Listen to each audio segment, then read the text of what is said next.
पहली बारिश में ससुराल की बड़ी बहू और छोटी बहू। आइए देवरानी जी, आज से हम दोनों देवरानी जेठानी मिलकर अपना ससुराल संभालेंगे। चाची, आप चाचू से ज्यादा सुंदर हो। नहीं नहीं, मेरे चाचू ज्यादा हैंडसम है। अरे भाई, बच्चों ने तो अपने अपने फेवरेट पसंद कर लिए, अब तो उनकी जुगलबंदी भी उन्हीं के साथ बनेगी। गर्मी के आखिरी दिनों में अनीता और अरुण की शादी हुई होती है और आज अनीता गृह प्रवेश कर अरुण के साथ कमरे में बेड पर बैठी होती है। अनीता, भले ये अरेंज मैरिज है, पर सच बताऊं तो मेरे लिए ये लव मैरिज ही है, क्योंकि मैं बहुत पहले से तुम्हारी जैसी लाइफ पार्टनर चाहता था और जिस दिन मैंने पहली बार तुम्हारी फोटो देखी थी उसी दिन तुम मेरे दिल में बस गई थी। अरुण के इतना कहते ही जोरदार बिजली कड़कती है, जिसकी चमक से डरकर अनीता सरक कर अरुण के नजदीक आ जाती है। आई एम सॉरी, वो बिजली कड़की ना तो मैं अचानक डर गई। अभी तक पहली बारिश हुई नहीं है और ये उसके पहले की कड़कड़ाती बिजली है, इसका मतलब मेरा प्यार सच्चा है। मुझे भी आप बहुत पसंद हैं। कमरे की खिड़की के बाहर काले बादलों से घिरा आसमान होता है और सुहाने मौसम में हल्की बिजली कड़क रही होती है। रोमांटिक मौसम में अरुण और अनीता एक दूसरे की आंखों में खो गए होते हैं। तभी अनीता को उसकी सहेली सुप्रिया का फोन आता है और अनीता खिड़की के पास चली जाती है। हेलो, बोल क्या हुआ तुझे? अरे पहली बारिश से पहले तुझे तेरे पतिदेव मिल गए और बाहर मौसम भी बड़ा रोमांटिक है। तू तो अपने पतिदेव के साथ टिप टिप सावन बरसा पानी में ना रही होगी। अगर तूने फोन नहीं किया होता तो शायद ऐसा कुछ होता। अब तू चुपचाप फोन रख दे, वरना ऐसी खतरनाक बारिश में तेरी शादी होगी कि तेरा दूल्हा मंडप छोड़कर भाग जाएगा। अनीता को देखकर अरुण हंस पड़ता है। वहीं अनीता अरुण की हंसी में खोकर अरुण से बातें करने लगती है और अगली सुबह अनीता तैयार होकर हॉल में आती है। वाह भाभी, आप तो बारिश में नाचते हुए मोर की तरह सुंदर लग रही हैं। बेवकूफ, मोर तो मेल होता है, भाभी तो फीमेल है। अरे पर मोरनी से ज्यादा सुंदर तो मोर होता है। हैंस फ्रूट, मेकअप की जरूरत तुम लड़कियों को पड़ती है। हम लड़के नेचुरल ब्यूटी, हम लड़के नेचुरल सुंदर होते हैं और भाभी भी नेचुरल सुंदर है, इसीलिए मैंने उन्हें मोर का एग्जाम्पल दिया। धन्यवाद देवर जी, अच्छा किया कि आपने सीधा लड़का ही नहीं कह दिया। अरे छोटे, मेरी तरह 10 on 10 लगा रहे। हमारे घर में किसी की तो लव मैरिज होगी। उससे पहले मैं किसी की टांगे ना तोड़ दूं। अरे भाई, टांगे बाद में तोड़ना, अभी पेट में चूहे दौड़ रहे हैं, पहले उसका कुछ इलाज करो। भाई, इसका इलाज तो घर की छोटी बहू ही करेगी। मुझे पता है आज मेरी पहली रसोई है। आप लोग क्या खाएंगे बताइए, मैं अभी फटाफट बनाकर लेकर आती हूँ। अरे मेरे लिए रोटी और भिंडी की सब्जी बनाना। बहू, ये बुढ़ा हो गया है, तो मेरे लिए पूरी और आलू दम बनाना आज। भाभी, मेरे और प्रीति के लिए चीज पास्ता बनाना।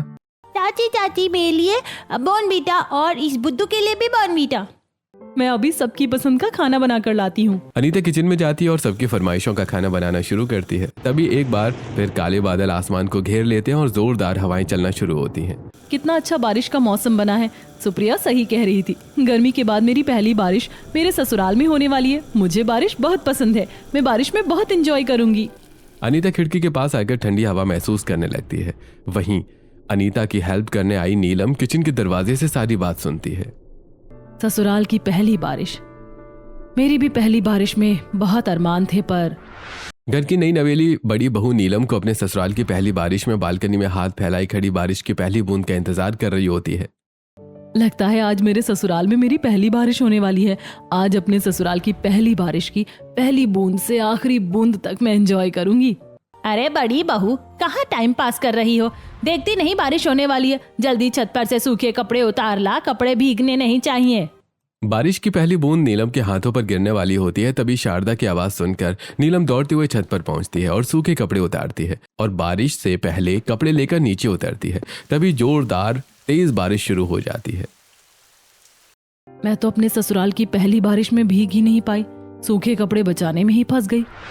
अपने ससुराल की पहली बारिश में तो मैं खूब एंजॉय करूंगी ही और अपने साथ अपने पतिदेव को भी ले लूंगी। अपने ससुराल की पहली बारिश में मैं भी अपने पति के साथ एंजॉय करना चाहती थी, पर मेरी पहली बारिश तो, भले मैं बारिश की पहली बूंद या बारिश की शुरुआत में नहीं नहा पाई, पर अब तो बारिश के बंद होने तक नाचूंगी, गाऊंगी और बारिश में नहाऊंगी, वो भी अपने पतिदेव के साथ। अरे बहू, जल्दी से मसाले वाली चाय बना कर लाओ, बारिश में चाय पीने का मन कर रहा है। हाँ, और साथ में थोड़े पकौड़े भी बना लेना। पहले सभी के लिए चाय नाश्ता बना देती हूँ, फिर अपने पति के साथ बारिश में एंजॉय करूंगी। अपना मन मार कर नीलम सभी के लिए चाय पकौड़े बनाकर लाती है। भाभी आप मेरे लिए कुछ नहीं लेकर आई? भाभी आप मेरे लिए भी कुछ लेकर आइएगा। ससुराल की पहली बारिश में एंजॉय करने के सपने देखने वाली नीलम ना खुद ना ही अपने पति के साथ एंजॉय कर पाती है और बारिश का पूरा समय किचन से दूसरों के कमरों, बालकनी और छत पर दौड़ते और घर के दूसरे काम करते करते ही खत्म हो जाता है। और इस तरह मेरे ससुराल की पहली बारिश के साथ साथ 7 सालों की बारिश बीत गई। मैं एक भी बारिश में ना अकेले एंजॉय कर पाई और ना ही अपने पति के साथ एंजॉय कर पाई, सिर्फ अपने ससुराल के काम करती रह गई। मुझे तो अब बस बेसब्री से पहली बारिश का इंतजार है।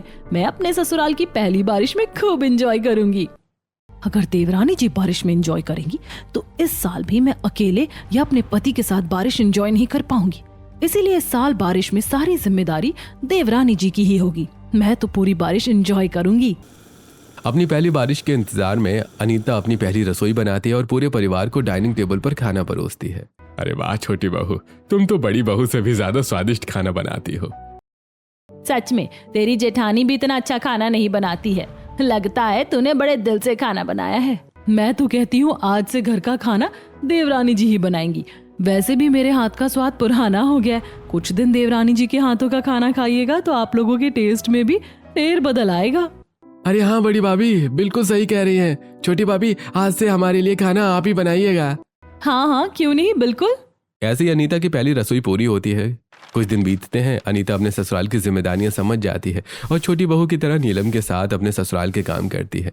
ऐसी एक दोपहर पसीने से भीगी तेज धूप में अनीता छत पर कपड़े फैलाने आई होती है। अब कब होगी बारिश? पहली बारिश की जगह इतनी तेज धूप हो रखी है और गर्मी तो इतनी है कि पसीने से बदन चिपचिप हो जा रहा है। कपड़े फैलाते हुए अनीता इतना कहती ही है कि तभी पूरा आसमान काले बादलों से ढक जाता है। तेज बिजलियां कड़कने लगती हैं और तेज हवा से सूखे पत्ते उड़ने लगते हैं। आहा, इसी का तो इंतजार था। बरसो रे मेघा बरसो। तुम्हारी दीवानी तुम्हारी धुन में झूमना चाहती है, तुम्हारे राग में झूमना चाहती है। इतने दिनों की पसीने की चिपचिपाहट आज मैं अपने ससुराल की पहली बारिश में नहा कर मिटाऊंगी।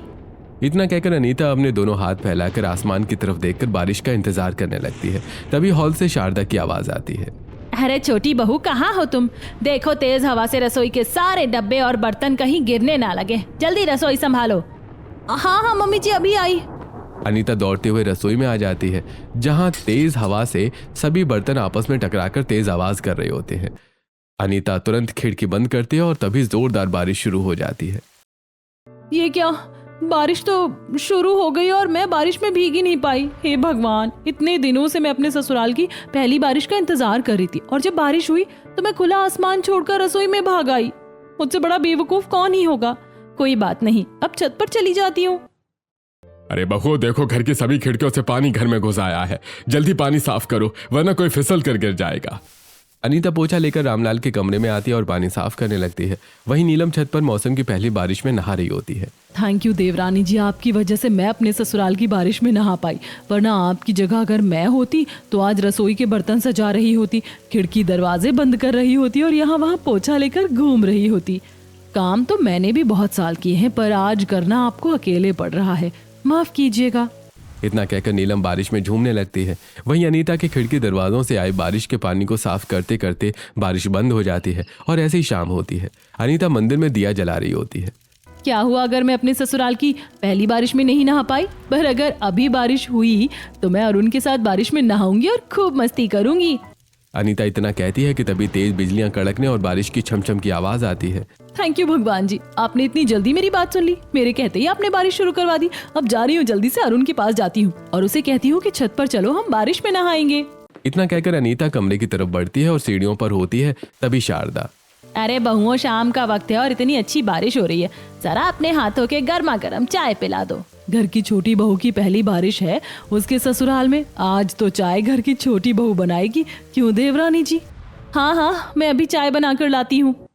अनीता किचन में आती है और बड़े बर्तन में चाय बनाती है और सभी को हॉल में चाय देती है। अरे बहू तू सिर्फ चाय बनाकर लाई है, इतनी अच्छी बारिश में चाय के साथ पकौड़े होते तो मजा आ जाता। जरा 2-4 पकौड़े बना ला। हाँ हाँ पापा जी अभी लेकर आती हूँ। अनीता भागकर रसोई में आती है और एक बर्तन में बेसन घोलने लगती है। अरे बाबा, कहीं पकौड़े तलते तलते बारिश ना बंद हो जाए, वरना मैं फिर बारिश में नहीं नहा पाऊंगी। जल्दी जल्दी पकौड़े तलने पड़ेंगे। बाहर हो रही बारिश को खिड़की से देखते हुए अनीता फटाफट पकौड़े तलती है और सभी को हॉल में पकौड़े देकर अपने कमरे में ऑफिस से लौटे अरुण के पास आ जाती है। अरे क्या हुआ धर्मपत्नी जी, बहुत हड़बड़ी में लग रही हैं आप तो। हड़बड़ी में नहीं हूँ, वो मैं कह रही थी कि हाँ बोलिए धर्मपत्नी जी, आपके लिए ही खड़ा हूँ। वो मैं कह रही थी शाम का वक्त है, इतनी अच्छी बारिश हो रही है, क्यों ना हम बारिश में नहाए, मुझे बारिश बहुत पसंद है। हाँ क्यों नहीं, वैसे भी मैं बाथरूम में नहाने ही जा रहा था, चलो छत पर साथ में बारिश में नहाते हैं। अरुण अनीता का हाथ पकड़कर छत की तरफ बढ़ता है। वहीं हॉल में बड़ी भाभी जरा आप भजिए बनाइए ना, मुझे भजिए खाने का मन कर रहा है। हाँ नंद जी, मैं अभी भजिए बना कर लाती हूँ। नीलम रसोई में आती और भजिए तलना शुरू करती है। मैं भजिए इतने जला दूंगी कि कोई खा ही नहीं पाएगा और दोबारा देवरानी जी से भजिए बनवाएगा, और देवरानी जी के अच्छे भजिए खाकर फिर कोई मुझसे भजिए या पकौड़े बनाने के लिए कहेगा ही नहीं।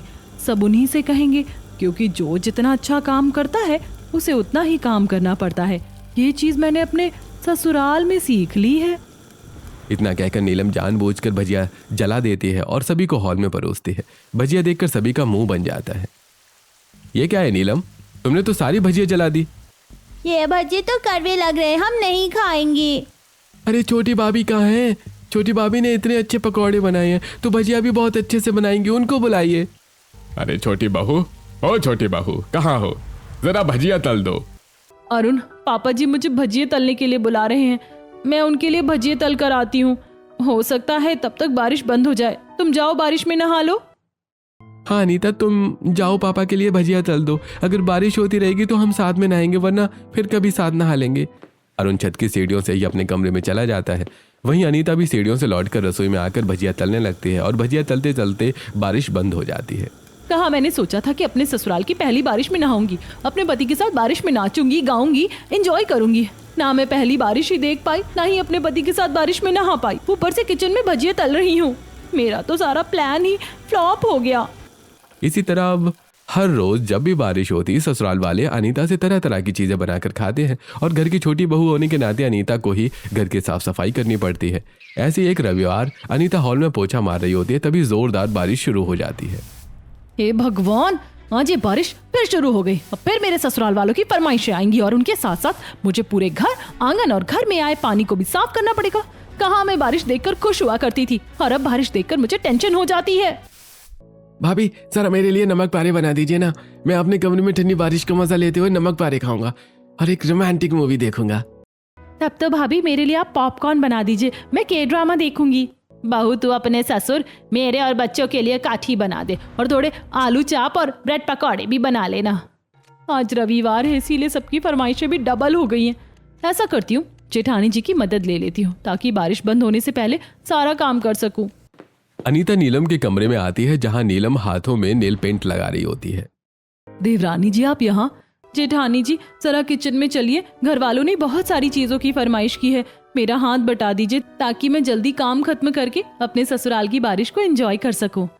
देवरानी जी आपको पहले बताना चाहिए था ना, मैंने अभी अभी नेल पेंट लगाया है। अच्छा जेठानी जी, कोई बात नहीं, मैं सारी चीजें बना लूंगी। अनीता रसोई में आती है और गैस चूल्हे पर 2 कढ़ाइयां चढ़ाकर एक साथ चीजें तलने लगती है। वहीं दूसरी तरफ नीलम दोपहर की नींद ले रहे नीरज के पास आती है। नीरज उठो, देखो बाहर कितनी अच्छी बारिश हो रही है, चलो हम बारिश में बाहर घूमने चलते हैं, बड़ा मजा आएगा। अरे तुम्हें जाना है वहां जाओ, मैं नहीं जा रहा हूँ। अरे चलो ना, बारिश में सड़क किनारे खड़े होकर पानी पूरी, भुट्टे और पकौड़े खाने में बड़ा मजा आएगा। बाहर नहीं तो छत पर ही चलो। नीलम ये क्या बचपना है? क्या हम कॉलेज के लड़के लड़की हैं जो बारिश में यहाँ वहां घूमने जाएं? मुझे मेरे संडे की नींद ज्यादा प्यारी है, मुझे सोने दो। अरे ये तो शादी के पहले दिन से ही अनरोमांटिक है, कोई बात नहीं, मैं अकेले ही छत पर जाकर नहाऊंगी। नीलम छत पर आती है और अपने मोबाइल में गाने बजाकर बारिश का मजा लेने लगती है। वहीं दूसरी तरफ अनीता अपने ससुराल वालों की खातिरदारी में ही दिन बिता देती है। ऐसे कुछ दिन बीतते हैं और एक दिन दोपहर की तेज धूप में अनीता सब्जी मंडी आई होती है। जब मैं घर के अंदर काम कर रही होती हूँ तो इतनी अच्छी बारिश हो रही होती है, और आज मैं घर के बाहर आई हूँ तो सूरज आग उगल रहा है। गर्मी और चिड़चिड़ेपन से अनीता मुंह बनाकर घर की तरफ बढ़ रही होती है। तभी अनीता की मुलाकात सुप्रिया से होती है।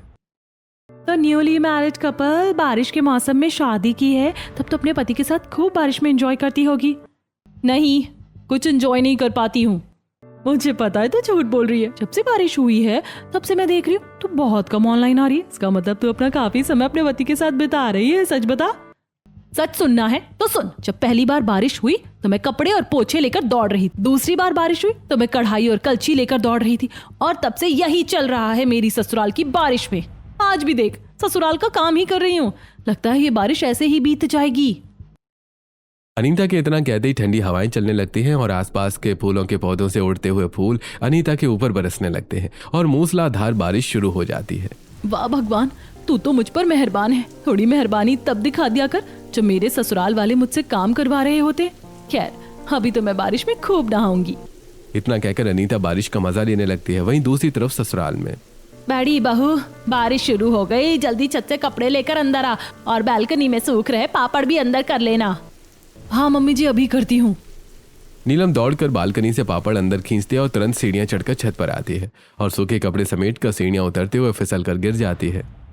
आई माँ, ये देवरानी जी को भी अभी जाना था क्या? अगर देवरानी जी होती तो मेरी जगह ही सारा काम मैं उनसे करवा लेती।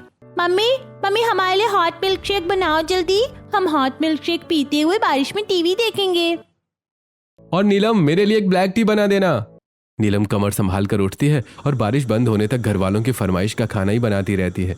बारिश बंद होते ही पानी से भीगी अनीता घर आती है। अब आ रही है महारानी जी। इनकी वजह से मुझे घर का इतना काम करना पड़ा। अब मैं घर का एक भी काम नहीं करूंगी। ऐसे कुछ दिन बीतते हैं और एक दिन तेज बारिश में राहुल और प्रीति अनीता के कमरे में आते हैं। नंद जी, देवर जी, आप दोनों मेरे कमरे में, कुछ काम है क्या? हाँ भाभी, हमने ना अपने दोस्तों को मड पार्टी के लिए बुलाया है। भाभी, जब हमारे दोस्त आ जाएंगे ना तब आप उनके लिए अच्छा अच्छा खाना और नाश्ता बना देना ना। ठीक है नंद जी, देवर जी, आपके दोस्तों को आने दीजिए। वो जो कहेंगे मैं वो सब बना दूंगी। थोड़ी देर में तेज बारिश शुरू होती है और प्रीति और राहुल के दोस्त अपने दोस्तों के साथ घर के लॉन में मड पार्टी शुरू करते हैं और घर के दरवाजे के पास अनीता आती है। जल्दी बताइए आप लोग क्या क्या खाएंगे? अरे भाभी, मेरे लिए दही बड़े बनाइएगा। भाभी, मेरे लिए ऑरेंज जूस। और मेरे लिए गर्मा गर्म कचौड़ी। मेरे लिए गोल गोल जलेबी। भाभी आप इतना बनाकर लाइए, फिर हम और बताते हैं। और बताते हैं? अनीता रसोई में आती है और खाना बनाना शुरू करती है। तभी शारदा और बच्चे आते हैं। बहू, तू अपने देवर और नंद के दोस्तों के लिए खाना तो बना ही रही है, थोड़ा ज्यादा बना लेना और साथ में मूंग दाल का हलवा, गरम गरम पोहे। हमारे लिए फ्रेंच फ्राइज बनाकर छत पर लाइए। मेरे ससुराल वालों की आदत देखकर बच्चों की भी आदत बिगड़ रही है। खैर, बच्चे तो वही सीखेंगे जो देखेंगे। पर आज तो जेठानी जी की मदद लेनी पड़ेगी, वरना इतना सारा खाना बनाना और फिर एक बार लॉन में देना, दूसरी बार छत पर जाकर घर वालों को देना, मेरी तो हड्डी पसली एक हो जाएगी। अनीता नीलम के कमरे में आती है जहां नीलम अपने कमर में लगी चोट पर पेन रिलीफ लगा रही होती है। जेठानी जी, आपकी कमर में क्या हुआ? कुछ नहीं देवरानी जी, जिस दिन आप बाजार गई थी ना, उस दिन दौड़ भाग में मैं गिर गई और मेरी कमर में गहरी चोट आ गई है। वैसे आप यहाँ किस लिए आई थी? नहीं दीदी, कुछ नहीं, ऐसे ही आई थी, मैं चलती हूँ। अनीता रसोई में आकर अकेले ही खाना बनाना शुरू करती है। दीदी को गहरी चोट लगी है, ऐसे में उन्हें परेशान करना सही बात नहीं है। मैं खुद ही मैनेज कर लूंगी। अनीता रसोई में खाना बनाने लगती है। वहीं घर वाले छत पर और राहुल प्रीति अपने दोस्तों के साथ मड पार्टी में गाने बजाकर मस्ती कर रहे होते हैं और मौका देखकर नीलम घर से निकलती है और स्ट्रीट फूड वेंडर्स के पास आकर पानी पूरी और पाव भाजी खाने लगती है। इतनी भी कमजोर नहीं हूँ मैं कि थोड़ी सी फिसल कर गिर जाऊं और मुझे चोट लग जाए। अब देवरानी जी समझे वो कैसे सारा काम मैनेज करेंगी। मैं तो बारिश बंद होने के 2 घंटे बाद ही घर जाऊंगी। नीलम फटाफट खाना बनाकर लॉन में आकर अपने नंद और देवर को देती है और फिर खाना लेकर छत पर शेड के नीचे बैठे अपने परिवार को देती है। वहीं दोनों बच्चे बारिश के पानी को बाल्टी में भरकर नहा रहे होते हैं। अरे पागलो, तुम बारिश के पानी को बाल्टी में भरकर क्यों नहा रहे हो? भगवान जी बारिश सबके लिए कर रहे हैं ना, इसीलिए हम बाल्टी में अपने हिस्से का पानी भरकर उसी पानी से नहा रहे हैं। स्कूल वाली टीचर ने कहा था कि किसी दूसरे का सामान नहीं लेना चाहिए, इसीलिए हम दूसरे के हिस्से का बारिश का पानी नहीं ले रहे हैं। बच्चों की मासूमियत पर सभी हंस पड़ते हैं। वहीं अनीता को किचन से मूंग दाल के जलने की बदबू आती है और अनीता तुरंत किचन की तरफ दौड़ती है और ऐसे ही दौड़ भागने आज का दिन बीतता है। और अगले दिन, अरे प्रीति और राहुल ने अपने दोस्तों के साथ पूरा लॉन गंदा कर दिया है। बहू, तुम दोनों मिलकर पूरे लॉन की साफ सफाई कर दो और जरा छत की भी साफ सफाई कर देना। बारिश की वजह से पूरे छत में कीचड़ फैल गया, कहीं कोई गिर ना जाए। रामलाल और शारदा बहुओं को काम बताकर अपने अपने कमरे में चले जाते हैं। जेठानी जी, आपकी कमर में चोट लगी है ना? तो आप कीचड़ की साफ सफाई रहने दीजिए, वो मैं कर लूंगी। आप छत की साफ सफाई कर दीजिए, उसमें मेहनत कम है। देवरानी जी, मैं कीचड़ की साफ सफाई कर देती हूँ। थोड़ी परेशानी होगी पर एक नई परेशानी तो जन्म नहीं लेगी ना। नई परेशानी? नई परेशानी से क्या मतलब है आपका? देवरानी जी, वो पानी लगते ही मेरे पाँव कटना शुरू हो जाते हैं, इसीलिए अगर मैं छत की सफाई करने गई तो मेरे पाँव और ज्यादा कट जाएंगे। इससे अच्छा है कि मैं कमर का दर्द सहन करके कीचड़ की सफाई कर लूं। जेठानी जी के पाँव का कटना सही बात नहीं है, और ये जानते हुए कि उनकी कमर में चोट लगी है, उन्हें मैं कीचड़ की सफाई के लिए नहीं भेज सकती। जेठानी जी, ये सब काम आप रहने दीजिए, ये दोनों काम मैं ही कर लूंगी। आप अपने कमरे में आराम कीजिए, आपको बच्चों को पढ़ाना भी तो है। आप काम की टेंशन मत लीजिए। थैंक यू देवरानी जी, आप तो मेरी छोटी बहन जैसी हो। नीलम से अपनी झूठी तारीफ सुनकर अनीता मुस्कुराते हुए लॉन में आती है और तेज चिलचिलाती धूप में कीचड़ की साफ सफाई करने लगती है। लॉन में मत पार्टी करके नंद जी और देवर जी के दोस्तों ने पूरा लॉन के 12 बजा दिए और इसकी साफ सफाई में मेरे 13 बज गए। और अभी तो छत भी साफ करनी है, कपड़े भी धोने, खाना भी बनाना है, और अगर कहीं बारिश हो गई तो खिड़की और दरवाजों से आने वाला पानी और कचड़े पत्ते भी साफ करने पड़ेंगे। अनीता धूप में लॉन की सफाई करती है और पूरे छत की काई साफ करती है। वहीं दूसरी तरफ नीलम अपने कमरे में ऑनलाइन खाना मंगवाकर आराम से लेटकर खाना खाते हुए अपना दिन बिताती है। ऐसे कुछ दिन बीतते हैं और एक शाम तेज बारिश में भीगते हुए अरुण और नीरज घर आते हैं। मम्मी, हम बारिश में भीगते हैं तो तुम हमें डांटती हो ना। वो देखो पापा और चाचा बारिश में भीग कर आए, उन्हें भी डांटो। आप लोग बारिश में भीगकर क्यों आए? अरे इतनी तेज बारिश हो रही थी कि कोई ऑटो रिक्शा मिला ही नहीं और ना ही कोई बस हमारी घर के दरवाजे तक आती है, इसलिए हमें भीग कर ही आना पड़ा। होता है, बारिश में कभी कभी ऐसा हो जाता है। आप लोग जल्दी से अपने कमरे में जाइए और भीगे कपड़े बदल लीजिए, वरना जुकाम लग जाएगा। नीरज और अरुण अपने अपने कमरे में चले जाते हैं और कपड़े बदलकर अपने ऑफिस की फाइलें पंखे के नीचे सूखने के लिए बिछाने लगते हैं। तभी अनीता घर भर को चाय नाश्ता करवाकर कमरे में आती है। बाहर अच्छी खासी बारिश हो रही है और आज घर वालों की फरमाइश भी समय से पूरी हो गई है और मैंने घर के दूसरे काम भी खत्म कर लिए हैं। थोड़ी देर खिड़की के पास खड़ी होकर ठंडी हवा और बारिश का मजा लेती हूँ। इतना कहकर अनीता अपने कमरे की खिड़की खोलती है और तेज हवा से अरुण के फाइलों के कागज घर में यहाँ वहां उड़ने लगते हैं। अरे अरे अनीता, पकड़ो इन कागजों को, सारे इंपॉर्टेंट कागज हैं। अरे अरुण, उस कागज को पकड़ो, वो कमरे से बाहर जा रहा है। अनीता और अरुण कमरे में यहाँ वहां दौड़ते हुए सारे कागज समेटने लगते हैं और अनीता तुरंत हंसते हुए दरवाजा और खिड़की बंद कर देती है। अरे अनीता, तुमने तो अच्छी कसरत करा दी। हो सॉरी अरुण, मैं ठंडी हवा के चक्कर में भूल गई कि तुमने कमरे में अपनी फाइलें बिछाई हुई हैं। अरे कोई बात नहीं, होता है, अक्सर बारिश में ऐसा होता है। अरुण की बात सुनकर अनीता हंसने लगती है। तभी प्रीति दरवाजा नॉक करती है और अनीता दरवाजा खोलती है। भाभी, आपके पतिदेव आए नहीं कि आप दोनों ने खुद को कमरे में बंद कर लिया? इतनी अच्छी बारिश हो रही थी, आपको हमारे साथ वक्त बिताना चाहिए। भैया के साथ तो आप हमेशा ही वक्त बिताती हैं। जब बारिश हो रही थी तब इन्हें बहू को थोड़ा वक्त देने का ख्याल नहीं आया? उस समय तो सारा वक्त रसोई और घर के कामों में निकलवा देते हैं, और अब बारिश बंद होने के बाद साथ बैठने की बात याद आई है। ऐसे कुछ दिन बीतते हैं और एक रात 2 बजे बारिश की आवाज से अनीता की आंख खुलती है। अरे वाह, कितनी अच्छी बारिश हो रही है और इस वक्त तो पूरा परिवार सो रहा है। ये अच्छा मौका है अपने पति के साथ छत पर एंजॉय करने का। इस वक्त कोई परेशान करने भी नहीं आएगा। अरुण, अरुण, जल्दी उठो। क्या हुआ अनीता, मुझे सोने दो। अरुण, तुम कह रहे थे ना हम दोनों एक दिन साथ में बारिश में नहाएंगे, चलो अभी नहाते हैं। तुम जाओ, मैं नहीं आऊंगा, मुझे सोने दो। सोते रहो तुम, मैं तो जा रही हूँ बारिश में एंजॉय करने। रात के 2 बजे गहरे अंधेरे में अनीता छत पर आकर बारिश में नहाने लगती है।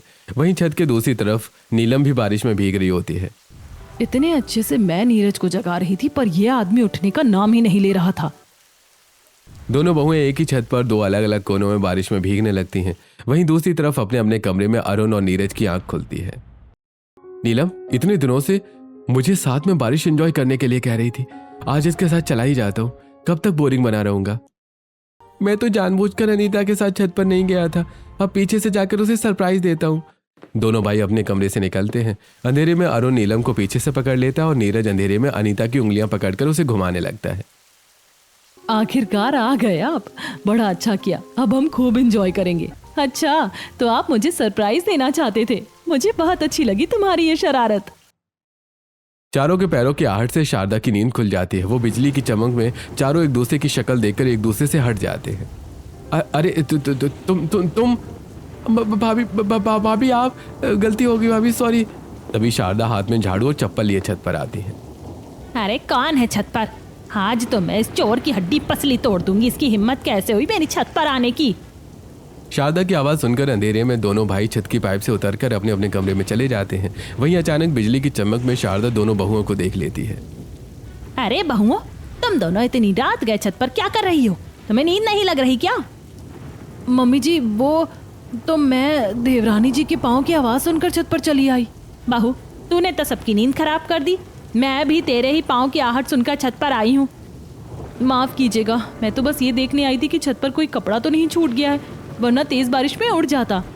अच्छा ठीक है। वैसे जब सबकी नींद खुल ही गई है तो क्यों ना कुछ खाना पीना हो जाए। तेरे पापा जी भी जाग गए। जा बहू, थोड़े पकौड़े और चाय बना ले। इतना कहकर शारदा नीचे चली जाती है। जेठानी जी, आप कपड़े बदल कर आइए, तब तक मैं रसोई में पकौड़े बनाने की तैयारी करती हूँ। देवरानी जी, मैं नहीं आ पाऊंगी, आप ही बना लीजिए। अगर मैं जागी तो मेरे सिर में दर्द होने लगेगा। बहाना करके नीलम अपने कमरे में चली जाती है। वहीं अनीता रसोई में आकर अपने सास ससुर के लिए रात के 2:30 बजे चाय और पकौड़े बनाती है और अगली सुबह अपने कमरे में लगेज लिए खड़ी होती है। अरे अनीता, तुम अपने मायके क्यों जा रही हो? तुम्हें नहीं पता मैं अपने मायके क्यों जा रही हूँ? नहीं पता तो नहीं पता, मैं जा रही हूँ अपने मायके। बाय। अनीता अपने मायके निकल जाती है। तभी तेज बारिश शुरू होती है और पूरा परिवार हॉल में आ जाता है। भैया, भाभी अचानक मायके क्यों चली गई? पता नहीं, शायद कोई जरूरी काम होगा, मैं बाद में पूछ लूंगा। अरे ठीक है, पूछ लेना। और बड़ी बहू, बारिश हो रही है तो जरा गर्मा गर्म डोसा और कचौड़ी बना ले, मजा आ जाएगा। नीलम रसोई में आती और डोसा बनाना शुरू करती है और हमेशा की तरह घर वालों की फरमाइशें बढ़ती जाती हैं और दौड़ भाग में नीलम को कई बार चोट लगती है। ऐसे कुछ दिन बीतते हैं और फिर एक दिन, ना जाने देवरानी जी घर वालों के काम कैसे करती थी। घर वालों की फरमाइश और घर के काम तो पहले से भी ज्यादा बढ़ गए। मुझे देवरानी जी को बुलाना ही पड़ेगा। नीलम अनीता को गार्डन में मुलाकात के लिए बुलाती है। देवरानी जी, मुझे पता है आप मेरी काम चोरी और घर वालों से परेशान होकर ही अपने मायके चली आई हैं। अब मैं अकेले ससुराल वालों की जिम्मेदारी नहीं संभाल पा रही हूँ। आप मेरे साथ ससुराल चलिए। जेठानी जी, मेरे साथ जाने से क्या होगा? हमारे ससुराल वाले थोड़ी समझेंगे कि बहुओं की भी पर्सनल लाइफ होती है। हमें उन्हें रियलाइज करवाने के लिए कुछ करना पड़ेगा। ऐसा कीजिए, आप भी अपने मायके चले जाइए। अनीता की बात मानकर नीलम भी बहाने से अपने मायके चली जाती है। तभी घर की दादी सास चंद्रिका आती है। माँ जी, आप गांव से यहाँ कैसे आई? क्यों, मैं यहाँ नहीं आ सकती? बड़ी अच्छी बारिश हो रही है, मुझे जल्दी चाय पिला। बहू तो है नहीं, मैं ही चाय बना कर लाती हूँ। जब बहू नहीं है तो तू ही बनाएगी ना। बता क्या रही है? चाय के साथ थोड़े पकौड़े भी बना लेना और साथ में नमक पारे भी। बारिश का मजा छोड़कर शारदा रसोई में आकर चंद्रिका के लिए चाय और नाश्ता बनाने लगती है। प्रीति और राहुल, जल्दी से छत से सारे कपड़े अंदर लेकर आओ और हॉल और खिड़कियों से आ रहा सारा पानी साफ करो। खिड़कियां खुली रखना ताकि मुझे ठंडी हवा आती रहे। और रामलाल, तू जल्दी बाजार से मेरे लिए भुट्टा लेकर आ। सभी चंद्रिका के बताए कामों में लग जाते हैं। ऐसे ही कुछ दिन बीतते हैं और घर के काम करते करते सभी घर वाले परेशान हो जाते हैं। तभी शारदा किचन में पराठे बना रही होती है। मेरी सास का पेट है या काला कुआं, 10 पराठे खा चुकी है और कहती है 5 और बना कर ला। इन्होंने तो मेरी पूरी बारिश ही खराब कर दी। इस बारिश में मैं अपने पति के साथ समय बिताऊं या इनके लिए पराठे बनाऊं? शारदा के इतना कहती चंद्रिका सभी को इकट्ठा करती है। एक हफ्ते तुम लोगों को बारिश में काम क्या करना पड़ा? तुम लोगों को नानी याद आ गई? सोचो, दोनों बहुओं से तुम लोग कितना काम करवाते थे। बहू, तू इस उम्र में अपने पति के साथ समय बिताना चाहती है तो सोच, उनकी तो अभी अभी शादी ही हुई है। माँ, हमें एहसास हो गया है कि हम बहुओं से बारिश में ज्यादा काम करवाते थे और उन्हें बारिश में मजे करने का मौका ही नहीं देते थे। पर माँ जी, अब हम अपनी गलती सुधारेंगे। शारदा फोन करके अपनी दोनों बहुओं को वापस घर बुलाती है और अपनी गलती का एहसास करते हुए उनसे माफी मांगती है। दादी, आप गांव से इतनी दूर सिर्फ हमारी गलती का एहसास कराने आई थी? हाँ, वैसे आपको इन सब के बारे में पता कैसे चला? बड़ी बहू ने छोटी बहू को मेरे बारे में बताया और छोटी बहू ने मुझे फोन करके सारी बातें समझा दी थी। माफ कीजिए, मैंने आप लोगों को परेशान किया। मैं नहीं चाहती थी कि बारिश खत्म हो जाए और मैं अपने ससुराल वालों के साथ बारिश में वक्त ही ना बिता पाऊं। बहू, अब से जब भी बारिश होगी, घर की बहुएं पूरे परिवार के साथ बारिश का मजा लेंगी। किसी को भी अकेले परेशान नहीं होना पड़ेगा। शारदा की बात खत्म होते ही तेज बारिश शुरू हो जाती है। बहुएं चाय और पकौड़े बनाकर छत पर सबके साथ बैठती हैं। राहुल, प्रीति और बच्चे बारिश में नाचते खेलते हैं और सभी मिलकर बारिश का पूरा आनंद लेते हैं।